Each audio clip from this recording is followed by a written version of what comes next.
to have you join us, Eldred. My pleasure, Solomon. Good morning, Nigeria. Well, looking at that game, really, was that what you were expecting against between Arsenal and Milan at the San Siro yesterday night? Not even you and the rest of the world. But looking at it, the last visit there 6 years ago, they got trashed 4-0. And AC Milan has not lost since before Christmas, and not even considered their last 6 games. And with the downturn and the south turn of the Gunners, everybody expected on that. It now become a Arsene Wenger analogy, and now they was going to get it. But finally, he got it kicking. And I think it was in the midfield.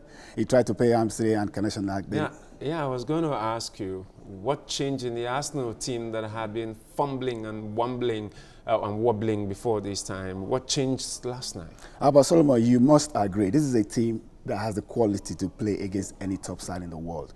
I mean, the composition and photograph of this player can play football. What they just lack is that personal leadership in players, are probably by Wenger. And somehow they just found that they had nowhere to go. They were down. And just like you said after the game, sometimes one game can just change it up. And like you just rightly said before, maybe this is the turnaround for them. What happened to Milan? They hadn't lost any game before that time. Gennaro Gattuso seemed to be the messiah.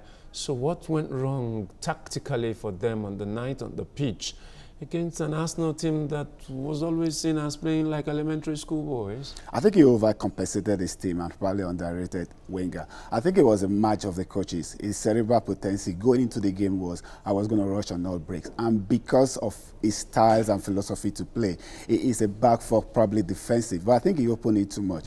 And the pairing of Bonucci and Donnarumma was not just working. Goalkeeper Gennaro couldn't even control the line, and they had allowed us seam. And, you know, Mkhitaryan just has to show up, and I think he chose the right time. Every team is entitled to a bad game, and I think AC Milan chose to do that last night. They chose.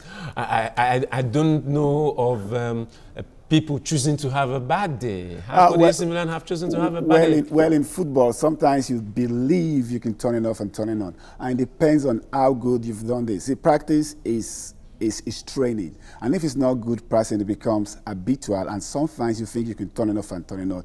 Based on the way they've been playing, I very thought Arsenal was just going there and they was going to roll over. But Arsenal turned up. Mkhitaryan, Ozil, and everybody just got kicking. Welbeck could run right behind the defense. And for some reason, Arsenal couldn't just wake up from the slumber. They play Watford on Sunday, and you remember that was not a very good match for them the last time in the first leg in the reverse fixture.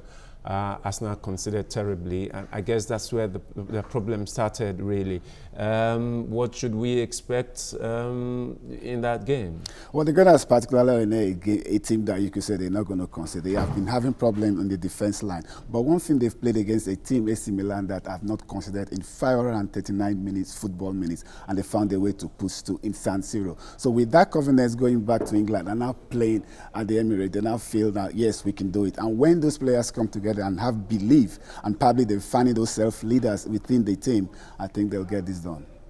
But then there is the other game, moving away from the Arsenal AC Milan thing. There's the juicier prospect of a game tonight, on Saturday, lunchtime.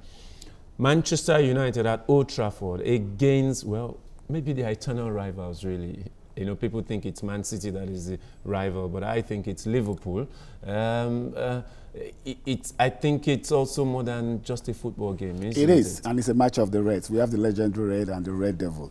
And for now, arguably, I think Liverpool are the second best team in EBL. They play fascinating, expansive football. They can move from upfield, and with the boy Mo Salah that can score from anywhere. They are a team to watch, a delightful side to watch. And mind you, you never can predict. We saw their last game out, it was not really very interesting. They've been asking this question, what is Mourinho going to play anytime? And that's a big thing when every 11 players file out every time and nobody is there's no consistency in how they show up to the game.